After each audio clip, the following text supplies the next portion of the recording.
ပန်ဆယ်လိုရဲ့အမှုကိစ္စဘာတွေဖြစ်နိုင်ချေရှိတယ်လဲအားလုံးပဲမင်္ဂလာပါကျွန်တော်အားလုံးကိုကြည့်ပေးထားတဲ့အတိုင်းဒီ defamation lawsuit ပေါ့နော်အဲ့ဒါနဲ့ပတ်သက်ပြီးတော့နေအထားတွေဘယ်လိုဖြစ်နိုင်တယ်လဲဆိုတဲ့ဟာကိုကျွန်တော်ပြောပြပေးပါမယ်လူတချို့သိပြီးသားလူတွေအကုန်လုံးနှိပါသိပြီးသားဖြစ်မှာပါ like ပန်ဆယ်လိုကသူ့ကိုအကြောင်းမဲ့တိုက်ခိုက်နေတဲ့လူတွေကိုနောက်ဆုံးမသိခံနိုင်တော့ဘူးဆိုပြီးတော့အတရေဖြတ်မှုပေါ့နော် defamation lawsuit ဆိုတာကအတရေဖြတ်မှုကိုခေါ်တာပါမြန်မာလိုပြောရမယ်ဆိုရင်တော့ဂုဏ်သိက္ခာညှိုးနွမ်းစေမှုပေါ့နော်အတရေဖြတ်မှုနဲ့တရားစွဲဆိုဖို့စတင်ဆောင်ရွက်နေပါတယ်ဆိုပြီးတော့မနေ့ကတော့သူကကြော်ညာလာတယ်အဲ့တော့ဒီနေရာမှာ defamation ဆိုတာကဘာလဲပေါ့အတရေပြက်စေမှုဟာဘာလဲတချို့လူတွေကနာမည်မပါဘူးသူ့ကိုပြောတာမှမဟုတ်တာပန်ဆယ်လူမှမဟုတ်တာပေါ့နော်အဲ့လိုမျိုးတွေပြောရင်အခုလောလောဆယ်လူအများကြီးသိပြီးပါပြီအသေးဖြတ်မှုမြောက်ဖို့ဆိုရင်နာမည်ပါခြင်းမပါခြင်းဟာအဓိကမကြပါဘူးအကယ်၍သင်ဟာတစုံတယောက်သောသူကသင်ကိုတိုက်ခိုက်တယ်တိုက်ခိုက်နေတယ်တိုက်ခိုက်တဲ့နေရာမှာ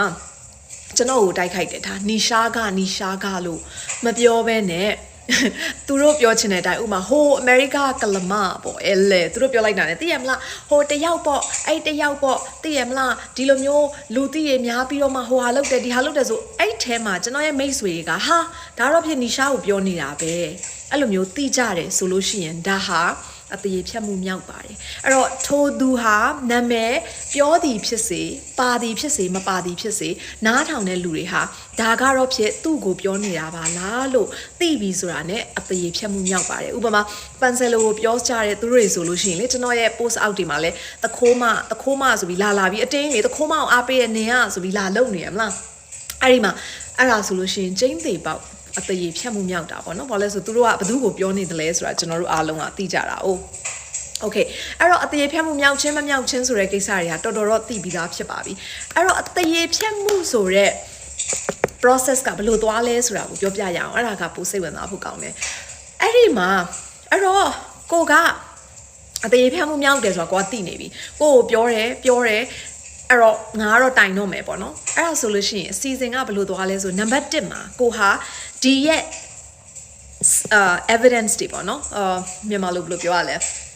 သက်သေတွေကိုစုရတယ်အဲ့တော့ post တွေတင်ထားတာဆိုလို့ရှိရင်ဘာလဲဆိုတော့ဒီ post တွေတင်ထားတာဆိုပို့ဆိုးသေးတယ်ဥပမာကိုယ့်ရဲ့အတိုင်းဝိုင်းလေးထဲမှာမဟုတ်ပဲနဲ့ဒီလိုမျိုး post တွေမှာတင်ပြီးတော့ပို့ပြီးတော့ပြန်နန်းရှိစေရဆိုရင်အမှုကပိုကြီးတယ်ပေါ့နော်အဲ့တော့ပထမဦးဆုံး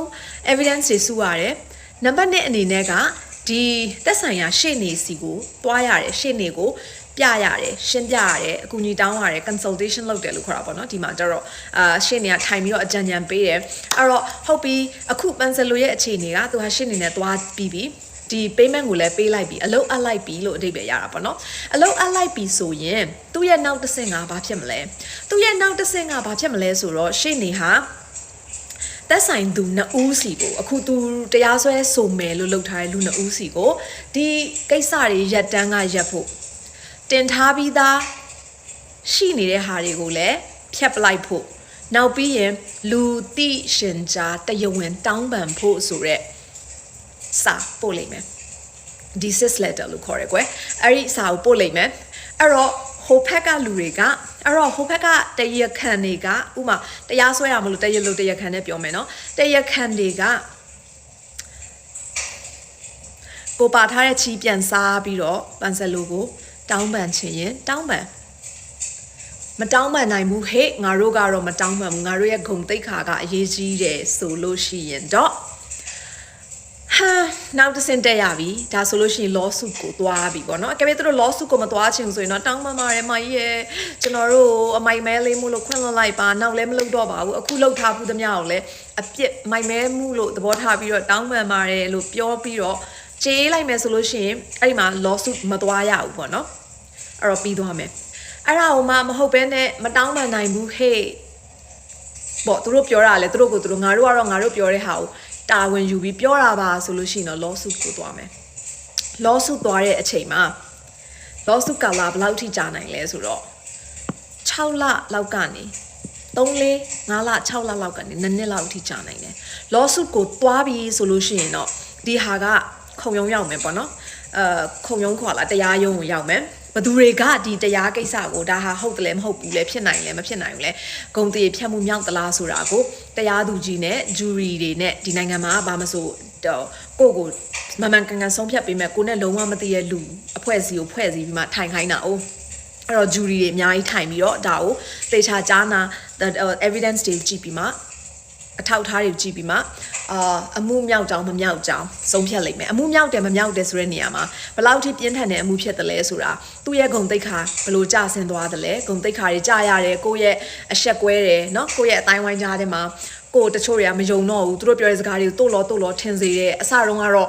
မျက်စိမိတ်ယုံတဲ့လူတွေကအခုမျက်စိမိတ်မယုံမှန်းနဲ့ဆိုပြီးတော့ဒီဖြစ်ကုန်တယ်ဆိုလို့ရှိရင်တကန့်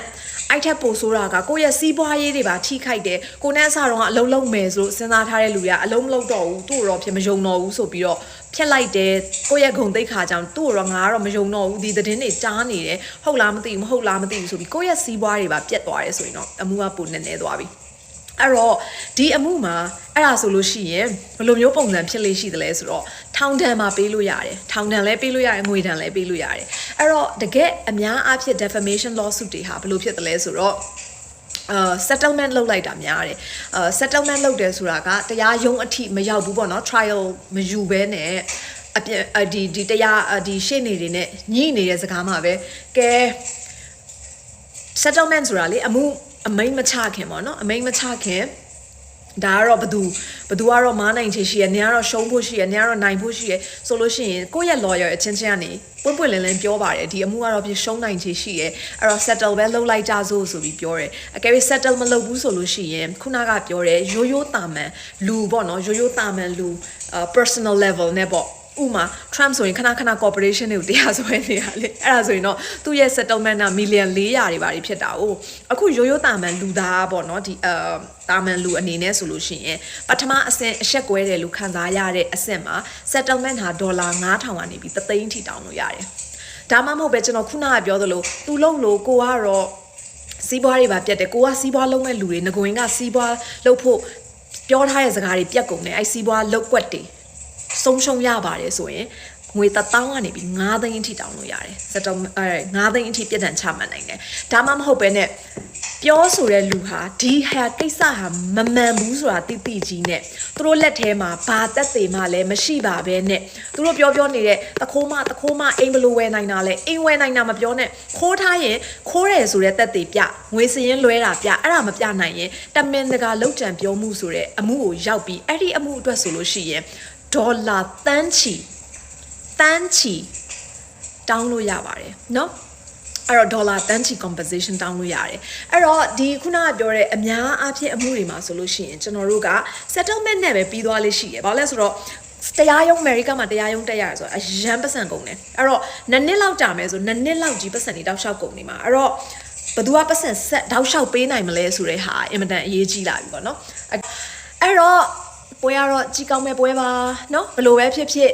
လူများတကာကိုမဟုတ်မမှန်နေဆွဆွဲပြီးတော့သူတို့ဟာငွေမပေးနိုင်လို့တောင်းပန်ရမယ်ဆိုရင်လည်းကျွန်တော်တို့ကဝိုင်းပြီးလက်ခုပ်တီးပေးရမယ်ငွေပေးနိုင်လို့ဂုံတိတ်ခါတော့ဖြစ်ကိတ်ခါကြမခံနိုင်ဘူးဆိုတော့လေပတ်စံလေးပေးတာကိုထိုင်ပြီးတော့ပန်ဆယ်လိုတထေးမှဖြစ်တော့မှာပေါ့အလုံးမလုပ်ရပါပဲနဲ့အလုပ်ကတော့သူကအများကြီးလုပ်တယ်ဒါပေမဲ့အလုံးမလုပ်ပဲနဲ့အလကားရတဲ့ပတ်စံတွေအများကြီးရတော့မယ်